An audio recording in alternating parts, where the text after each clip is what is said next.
नमस्ते दोस्तों, स्वागत है मेरे YouTube चैनल में। आज मैं आपको एटेन 25 टैबलेट के बारे में जानकारी देने वाली हूँ।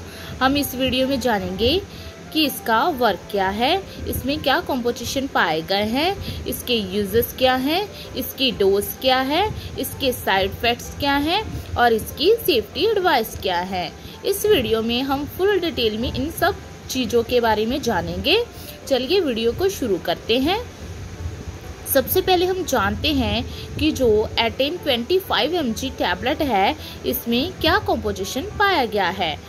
एटेन 25 में एटेनोलोल 25 mg पाया गया है। ये सिंगल कंपोजिशन में मिलने वाली मेडिसिन है और इसकी कंपनी की बात करें तो ये जाइडस कैडिला कंपनी द्वारा मैन्युफैक्चरिंग की गई है।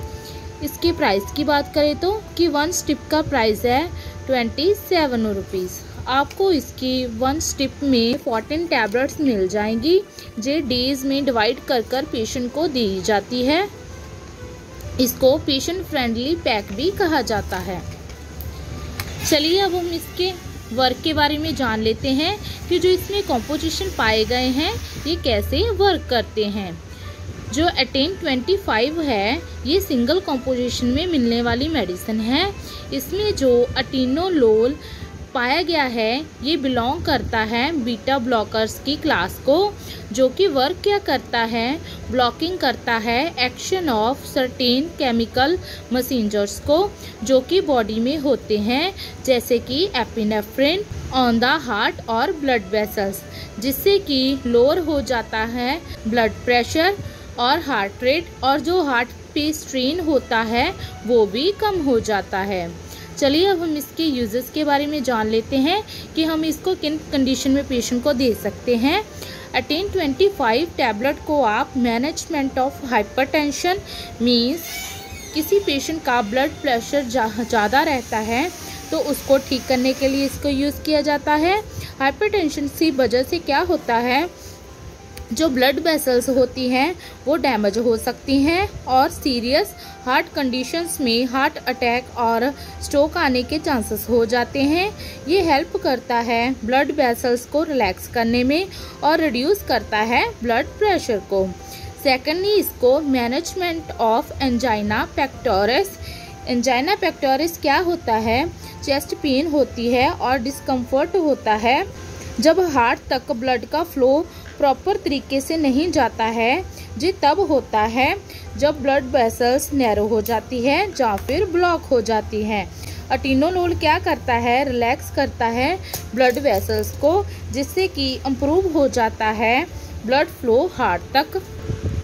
इसके बिना इस टैबलेट को मायोकार्डल इन्फेक्शन एक हार्ट की डिसीज़ होती है जो कि ब्लॉकेज और reduction of blood flow in heart muscles के कारण होती है।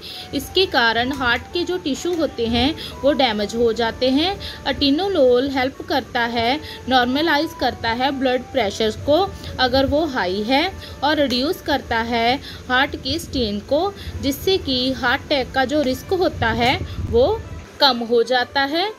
और इसके साथ ही ये एड का काम करता है और रिकवरी लेकर आता है हार्ट अटैक से बचाने के लिए। इसके बिना इसको कार्डियक अरिथमियास, इस कंडीशन में क्या होता है, हार्ट रेट और जो हार्ट की रिदम होती है वो रेगुलर हो जाती है और इम्प्रॉपर हो जाती है। मींस पेशेंट को टैकीकार्डिया हो जाता है, उसकी हार्ट रेट ज़्यादा हो जाती है। एटेनोलोल इस कंडीशन में रिड्यूस करता है हार्ट रेट को and force of contraction heart की, अगर ये हाई साइड पर है। लास्ट में इसको माइग्रेन की प्रॉब्लम के लिए भी यूज़ किया जाता है।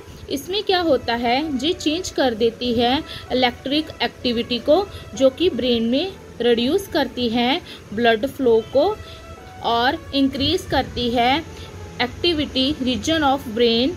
इसमें क्या होता है, प्रिवेंट और रिड्यूस हो जाती है फ्रीक्वेंसी माइग्रेन अटैक्स की। चलिए अब हम इसके डोज के बारे में जान लेते हैं।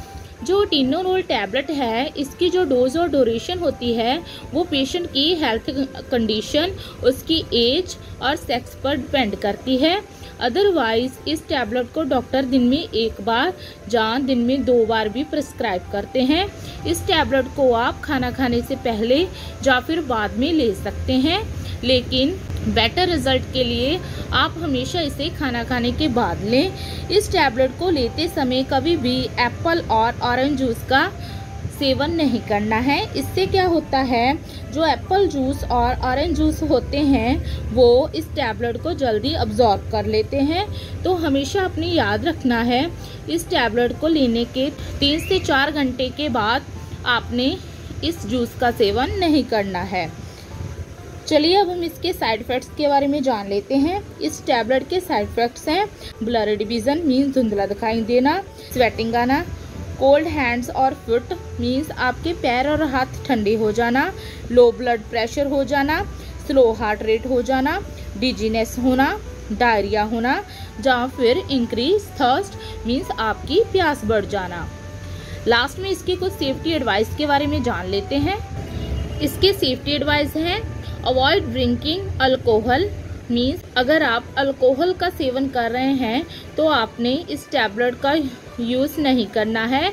इसमें क्या होता है, इंक्रीज रिस्क हो जाता है लो ब्लड प्रेशर का, या फिर हेडेक होने लगती है, डिजीनेस होने लगती है, फेंटिंग के चांस बढ़ जाते हैं और पल्स रेट भी चेंज हो जाती है। प्रेगनेंसी में इस टैबलेट को सेफ माना गया है। इस टैबलेट का सेवन करने से फीटस को किसी भी तरह का बर्थ डिफेक्ट नहीं होता है, लेकिन हमेशा डॉक्टर की रिकमेंडेशन के बाद ही इस टैबलेट का यूज़ करें। ब्रेस्ट फीडिंग में इस टैबलेट को नॉट रिकमेंड किया गया है, क्योंकि ब्रेस्ट मिल्क के थ्रू ये पास हो जाती है बेबी को, इसके कारण बेबी को हार्म होता है। हमेशा इस टैबलेट को लेने से पहले डॉक्टर से कंसल्ट करें। अगर आपकी मेजर सर्जरी होने वाली है तो उसमें भी इस टैबलेट को अनसेफ माना गया है। 18 ईयर से कम उम्र के बच्चों को इस मेडिसिन को नहीं देना है। अगर आप डायबिटिक पेशेंट हैं और इस टैबलेट का यूज़ कर रहे हैं तो अपने ग्लूकोज के लेवल को हमेशा मॉनिटर करें, क्योंकि सम टाइम इससे ग्लूकोज का लेवल कम होने के चांसेस हो जाते हैं। ओवरऑल जाने तो इस टैबलेट का यूज़ हाइपरटेंशन के लिए, एंजाइना पेक्टोरिस के लिए, मायोकार्डियल इन्फेक्शन के लिए, या फिर कार्डियक रिदमिया के लिए, या फिर माइग्रेन के लिए किया जा सकता है। आशा करती हूँ कि आपको मेरी दी गई जानकारी अच्छी लगी होगी। अगर दी गई जानकारी अच्छी लगी हो तो वीडियो को लाइक कर देना, शेयर कर देना और चैनल को सब्सक्राइब कर देना। धन्यवाद।